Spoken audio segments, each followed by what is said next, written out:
My name is Marie.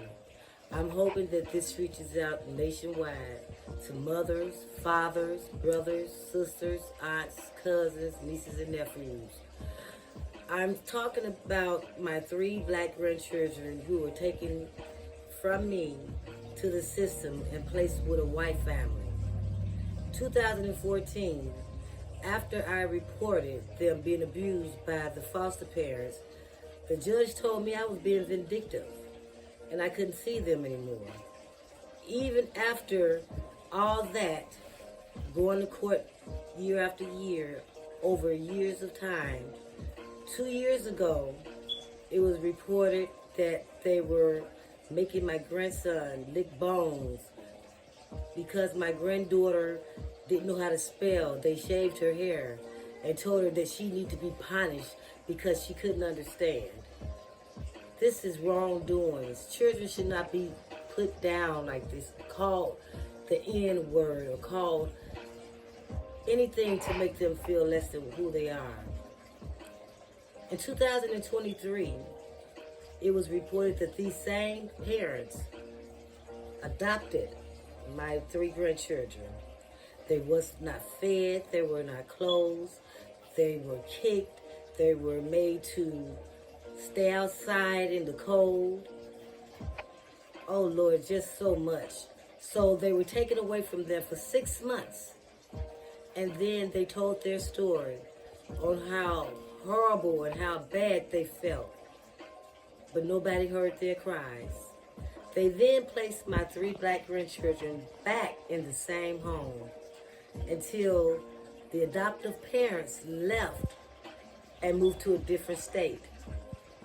2 months ago, the adoptive father hit my grandson in the eye and told the state that he ran into his fist. So sad, so pitiful, so heartbreaking.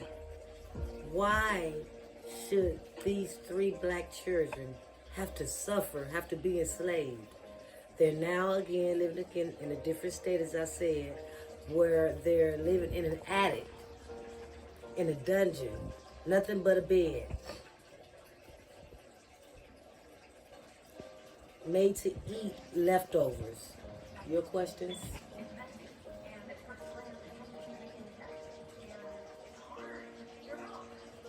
Why are you just now saying something? I've been saying this for 10 years, and nobody has heard me. I've reached out to judges, I've reached out to senators, I've networked with governors, and no one hears what I'm saying. But these three black children are still suffering, terrified, traumatized. Has the state or government did anything? Nothing. In fact, the judge where they live right now placed them in front of the parents, the adoptive parents, and asked them that they feel safe. I, as an adult, would be intimidated to stand in front of a judge for any reason. But then to have my abusers right there by my side, why would I say something knowing that I'm going to be placed right back in the situation?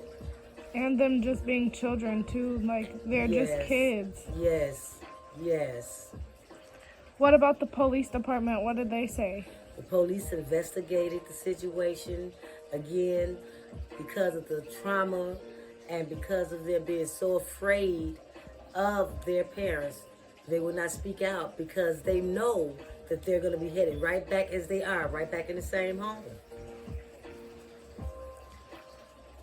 So has she reached out? What occupation does she have? She's a teacher. She's a special ed teacher of all things, who has over the years falsified information, documented information to make my grandkids look mentally disturbed. And she's working the system by saying, okay, well, these kids, they mentally disturbed. What do you want me to do? But you're a special ed teacher. You're trained to help kids. But instead, she's beating them. Her and her husband are beating these kids, traumatizing them, making them do unhumanly things. So do they take them on trips? What is summertime like for them? They keep them in the house, and if they do take them out, they are being made to posture. The smile is so big, you would think that it was a cloud right by him. It's all fake.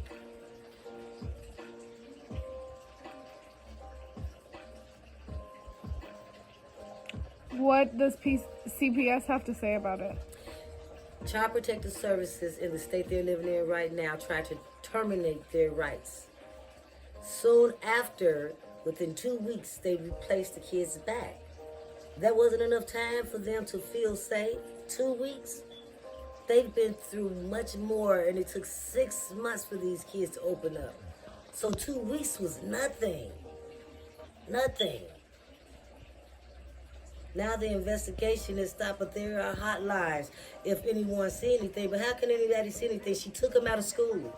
The school was the one reported my grandson coming to school, his eye busted.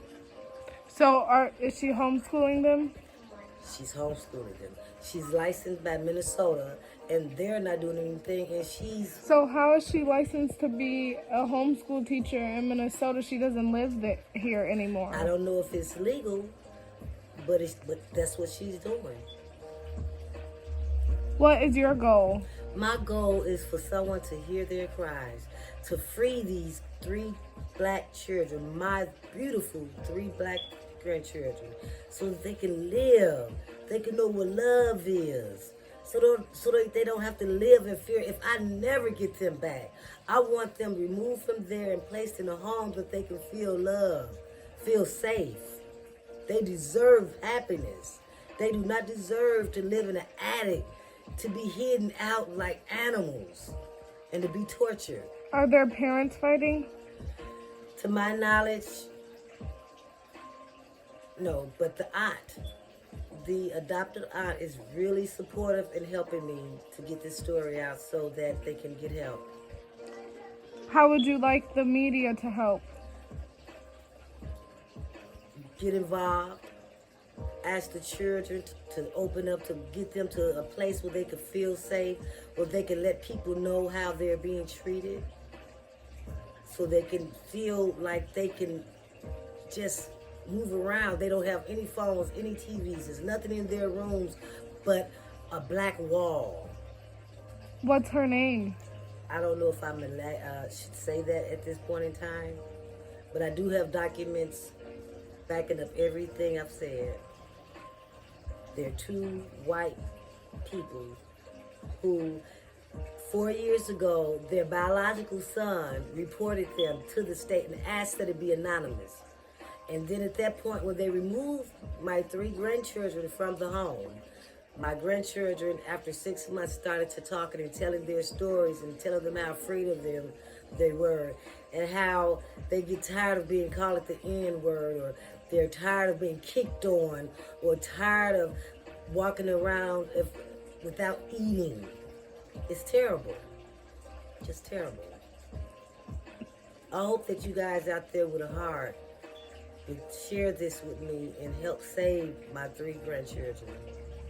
And since then, since she found out that her son turned her in, she punishes him too. He's not able to have any phones, any electronics.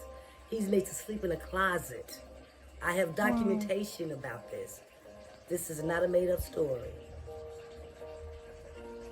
Thank you.